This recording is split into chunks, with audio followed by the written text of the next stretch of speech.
लखनऊ पूरी तरह से कोरोना के पंजे में हो चुका है। हालात अब चेतावनी के स्तर से ऊपर जा चुके हैं।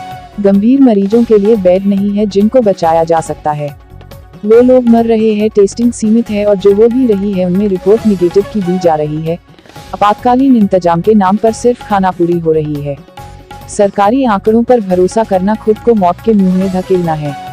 यहाँ सारी व्यवस्थाएं ध्वस्त हो चुकी है, हालात बेकाबू है, अब सब कुछ भगवान भरोसे है।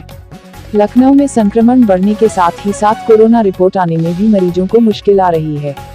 ज्यादातर निजी लैब में जांच बंद हो चुकी है। जो खुली भी है उनमें पहले से अपॉइंटमेंट व टोकन लेना पड़ रहा है।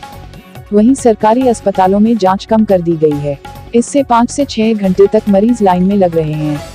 अगर किसी तरह जांच हो भी गई तो रिपोर्ट आने में 3 से 4 दिनों का वक्त लग रहा है। SGPGI में 8 अप्रैल को अपना नमूना देने वाले की रिपोर्ट अभी तक नहीं आई है। इसी तरह KGMU में 9 अप्रैल को अपना नमूना देने वाले को भी कोरोना रिपोर्ट का इंतजार है। कोरोना संक्रमण के मामले बढ़ते जा रहे हैं। बावजूद इसके न तो बाजारों में लापरवाही कम होती दिख रही है, न ही लोगों में वैसा भय और जागरूकता का भाव है जैसा कोरोना के प्रारंभिक दौर में पिछले साल था। कुछ शहरों में रात्रिकालीन कर्फ्यू घोषित कर दिया है, मगर इससे कुछ खास असर नहीं पड़ेगा। दरअसल रात्रि 10 बजे तक तो यूं भी 95% लोग अपने घरों में चले जाते हैं, सड़कें सूनी हो जाती हैं और बाजार बंद हो जाते हैं। ऐसे में रात्रिकालीन कर्फ्यू का औचित्य क्या है? बेहतर हो कि सरकार उस समय बाजार बंद करने के आदेश जारी करे जब सर्वाधिक भीड़ भाड़ होती है। वैसे सरकार या प्रशासन से भी अधिक जिम्मेदारी खुद जनता की है। यदि हमें अपनी जान बचानी है तो सतर्क होना ही होगा। सरकार आखिर कहां तक डंडा लेकर पीछे पड़ेगी? अब इस समय यदि 3 सप्ताह का देशव्यापी सख्त लॉकडाउन लगाया जाए तो हालात नियंत्रित किए जा सकते हैं। इसके लिए जनता के सहयोग की भी जरूरत है, लेकिन सरकार को चिंता तो चल रहे चुनावों की है और चुनावी राज्यों में जिस तरह रैली, रोड शो और सभाएं आयोजित हो रही है और उनमें बड़े बड़े नेताओं की मौजूदगी में कोविड प्रोटोकॉल की धज्जियां उड़ाई जा रही हैं, उसको देखकर तो सरकार की नीयत पर शक होने लगा है। अब सिर्फ और सिर्फ जनता को खुद ही समझदार होकर अपनी और अपने परिजनों की जान बचानी होगी। इसके अलावा कोई और रास्ता नहीं, खुद ही जनता को स्वघोषित कर्फ्यू लगाकर बचना होगा। देश में कोरोना वायरस का प्रकोप पिछली साल की तुलना में ज्यादा तेज हो रहा है। दिल्ली में रोजाना कोरोना के मामले नए रिकॉर्ड दर्ज कर रहे हैं। ऐसे में दिल्ली में कोरोना की रोकथाम के लिए लॉकडाउन की सुगबुगाहट भी चल रही है, जिस पर दिल्ली के मुख्यमंत्री अरविंद केजरीवाल ने कहा कि सरकार लॉकडाउन लागू करने के पक्ष में नहीं है, लेकिन अगर स्वास्थ्य व्यवस्था चरमरा गई तो फिर वो ही एकमात्र विकल्प होगा। कोरोना वायरस दिन ब दिन तेजी से बढ़ता जा रहा है। केंद्रीय स्वास्थ्य मंत्रालय के आंकड़ों के अनुसार आज सोमवार को पिछले 24 घंटे में अपडेट किए गए मामलों में भारत ने 1,68,912 केस के साथ एक नया संक्रमण रिकॉर्ड बनाया, जो अब तक का हाईएस्ट सिंगल डे स्पाइक है। नेशनल कोविड-19 रिकवरी रेट 90% से कम 89.86% है। वहीं 904 दैनिक नई मृत्यु के साथ देश में मरने वालों की संख्या बढ़कर 1,70,179 हो गई है। स्थिति की गंभीरता का अंदाजा इसी बात से लगाता जा सकता है कि देश में हर घंटे 7,038 नए कोरोना मरीज सामने आ रहे हैं। वहीं हर मिनट 117 नए कोरोना के मरीज जुड़ रहे हैं, जबकि हर घंटे 38 लोगों को कोरोना अपना शिकार बना रहा है। लखनऊ में कोरोना का इससे भयावह रूप और क्या होगा कि शवों के अंतिम संस्कार के लिए लकड़ी की उपलब्धता नहीं हो रही, दूसरे जिलों से लकड़ी मंगाई जा रही है। बैकुंठ धाम में 50 अतिरिक्त प्लेटफॉर्म और गुलाला घाट शमशान घाट पर 20 नए प्लेटफॉर्म बनाए गए। कोरोना का संक्रमण देश की शीर्ष अदालत में भी पहुंच चुका है। सुप्रीम कोर्ट के कई अधिकारी और कर्मचारी कोविड-19 संक्रमण की चपेट में हैं। कोरोना से बचाव के लिए सुप्रीम कोर्ट में एहतियातन कई कदम उठाए गए हैं। कोरोना को लेकर सुप्रीम कोर्ट के एडिशनल रजिस्ट्रार द्वारा एक नोटिफिकेशन भी जारी किया गया है। कोरोना संक्रमण के चलते सुप्रीम कोर्ट के सभी जज अपने अपने घरों से मामलों की सुनवाई करेंगे। सभी जज वीडियो कॉन्फ्रेंसिंग के जरिए अपने निवास से ही सुनवाई करेंगे और सभी कोर्ट रूम सहित पूरे सुप्रीम कोर्ट परिसर को सैनिटाइज किया जा रहा है। कोरोना वायरस महामारी के भारी कहर के बीच कुंभ के दौरान सोशल डिस्टेंसिंग के पालन को लेकर प्रशासन ने हाथ खड़े कर दिए हैं। कुंभ मेला इंस्पेक्टर जनरल संजय गुंजाल ने कहा कि उत्तराखंड के हरिद्वार में आज के शाही स्नान के लिए भारी भीड़ जुटने से सोशल डिस्टेंसिंग के नियम का पालन मुश्किल हो गया। दूसरा शाही स्नान 13 अप्रैल को नव संवत्सर का स्नान और 14 अप्रैल को बैसाखी का तीसरा शाही स्नान है। भारी भीड़ के चलते आज चालान जारी करना व्यावहारिक रूप से संभव नहीं है।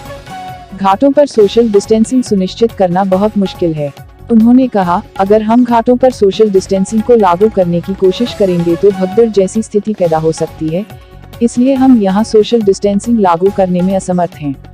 देश में कोरोना वायरस के बढ़ते आंकड़ों की वजह से 16 राज्यों में कोरोना संक्रमण से हालात सबसे ज्यादा चिंताजनक हैं। इन सभी राज्यों में रोज कोरोना के नए मामलों में बढ़ोतरी हो रही है। देश के ये 16 राज्यों महाराष्ट्र, छत्तीसगढ़, उत्तर प्रदेश, कर्नाटक, दिल्ली, तमिलनाडु, मध्य प्रदेश, गुजरात, हरियाणा, राजस्थान, पंजाब, केरल, तेलंगाना, उत्तराखंड, आंध्र प्रदेश और पश्चिम बंगाल हैं। भारत में सामने आ रहे कोरोना केस का भार जो 10 दिन पहले 5% था वो अब 2 गुना से भी ज्यादा हो गया है। कोरोना संक्रमण बढ़ने का असर ट्रेनों पर पड़ने लगा है। यात्री अब सफर करने से कतरा रहे हैं।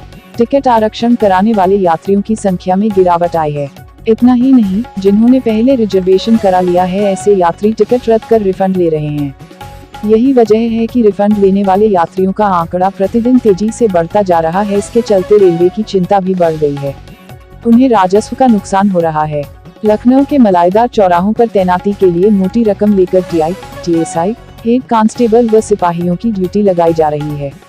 इस बात की शिकायत पर पुलिस कमिश्नर ने एलआईयू इंस्पेक्टर को जांच सौंपी। शुरुआती जांच में सामने आया है कि टीआई से लेकर तमाम सिपाही तक एक ही चौराहे पर बार बार तैनात किए जा रहे हैं। ऐसे में शिकायत प्रथम दृष्टया सही साबित हुई है। एलआईयू के इंस्पेक्टर संजीव कुमार यादव ने जांच शुरू करने के साथ ही ट्रैफिक पुलिसकर्मियों के ड्यूटी रजिस्टर भी खंगाले तो शिकायत सही निकली। मलाईदार तिराहे चौराहे, कानपुर रोड पर अमौसी मोड़ व शहीद पथ मोड़, पीजीआई, उत्तरेठिया पुल के नीचे, Ahimamau, Kamta, Chinhat, polytechnic, engineering college, Bithauli, Budeshwar, Dubagga, Barabirwa और तेलीबाग चौराहा। इन सभी चौराहों से दूसरे जनपदों से आने वाले चौपहिया वाहन व ट्रक गुजरते हैं, जिनकी चेकिंग के दौरान कागजातों में खामियां निकालकर मोटी रकम वसूली जाती है। फिर इसका बंटवारा होता है। जल प्रबंधन के क्षेत्र के दिग्गज देश नीदरलैंड ने भारत के साथ मिलकर नदियों से प्रदूषण दूर करने के लिए रणनीतिक साझेदारी करने का फैसला किया है। जल पर मंत्रिस्तरीय मौजूदा संयुक्त कार्य समूह को भी विस्तार दिया जाएगा। जल के क्षेत्र में भारत डच की साझेदारी बेहद मजबूत, विविध और आपसी लाभ है। प्रधानमंत्री नरेंद्र मोदी के वर्ष 2014 से पद संभालने के बाद से गंगा नदी को स्वच्छ बनाने का बीड़ा उठाया है। 2017 में नीदरलैंड्स की यात्रा के दौरान पीएम मोदी और रूट ने मिलकर नदी साफ करने पर सहमति जताई थी। इसी क्रम में प्रधानमंत्री नरेंद्र मोदी और नीदरलैंड के प्रधानमंत्री मार्क रूट ने वर्चुअल बैठक की।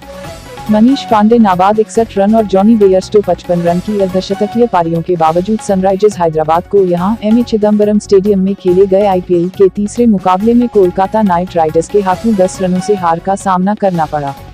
हैदराबाद और नाइट राइडर्स की टीमों का इस सीजन में यह पहला मुकाबला था। आईपीएल 2021 के अखाड़े में आज पूर्व चैंपियन राजस्थान रॉयल्स और पंजाब किंग्स आमने सामने होंगे। राजस्थान हो या पंजाब, दोनों में मैच का नवाब बनने की पूरी ताकत है। दोनों टीमों में पावर हिटर्स की भरमार है और मुकाबला मुंबई के वानखेड़े स्टेडियम पर है, जहां रन बनते नहीं बरसते हैं। मतलब आज रनों की सुनामी दिख सकती है। ताज़ा समाचारों से जुड़े रहने के लिए YouTube चैनल को सब्सक्राइब करें।